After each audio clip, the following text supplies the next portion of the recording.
আমাদের সংস্কারের যে আকাঙ্ক্ষা সেটি বাস্তবায়নে প্রতিটি কমিশনই আমাদের জন্য গুরুত্বপূর্ণ।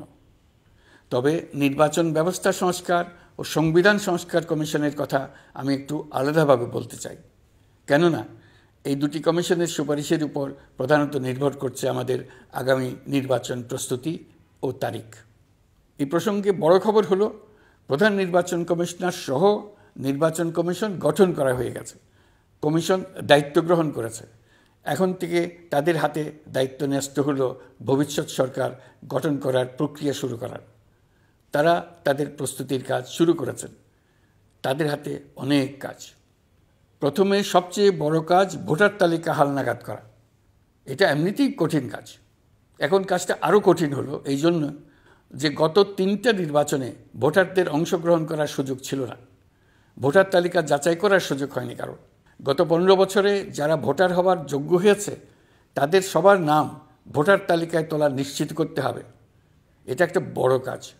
ছাত্র জনতার অভ্যুত্থানের পর এখানে গলদ রাখার কোনো সুযোগ নেই। দীর্ঘদিন পর এবার বহু তরুণ তরুণী জীবনে প্রথমবারের মতো ভোট দেবে। অতীতে তাদেরকে সে অধিকার এবং আনন্দ থেকে বঞ্চিত করা হয়েছে। তাই এবারের নির্বাচনে তাদের ভোটদান একটি স্মরণীয় ঘটনা হয়ে থাকবে। এই অভিজ্ঞতাকে মসৃণ করার সমস্ত আয়োজন করতে হবে।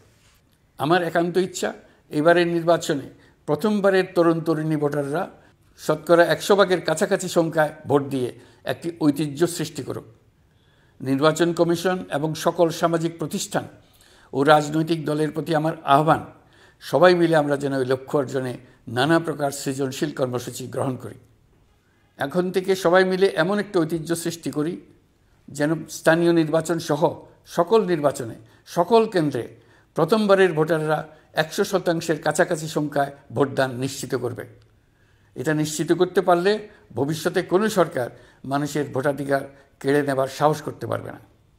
নতুন ভোটার ছাড়াও যাদের আগে থেকে ভোটার তালিকায় নাম থাকার কথা ছিল তারা ভোটার তালিকায় আছে কিনা তা নিশ্চিত করতে হবে। বিশেষ মনোযোগ দিয়ে ভুয়া ভোটারদেরকে তালিকা থেকে বের করে দিতে হবে। এবার আমরা প্রবাসী বাংলাদেশিদেরকে ভোট দেওয়া নিশ্চিত করতে চাই। অতীতে আমরা এই ব্যাপারে অনেকবার আশ্বাসের কথা শুনেছি। এই সরকারের আমলে এটা যেন প্রথমবারের মতো বাস্তবায়িত হয়, এটা আমরা নিশ্চিত করতে চাই।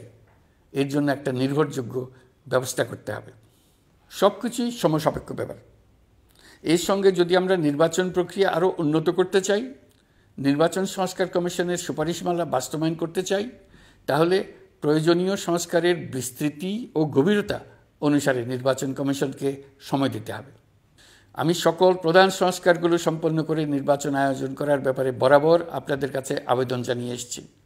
তবে রাজনৈতিক ঐকমত্যের কারণে আমাদেরকে যদি অল্প কিছু সংস্কার করে ভোটার তালিকা নির্ভুলভাবে তৈরি করার ভিত্তিতে নির্বাচন সম্পন্ন করতে হয়, তাহলে 2025 সালের শেষের দিকে নির্বাচন অনুষ্ঠান হয়তো সম্ভব হবে।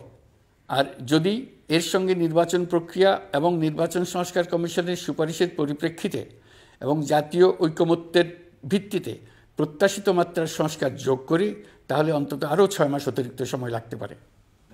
মোটা দাগে বলা যায় 2025 সালের শেষ দিক থেকে 2026 সালের প্রথমার্ধের মধ্যে নির্বাচনের সময় নির্ধারণ করা যায়।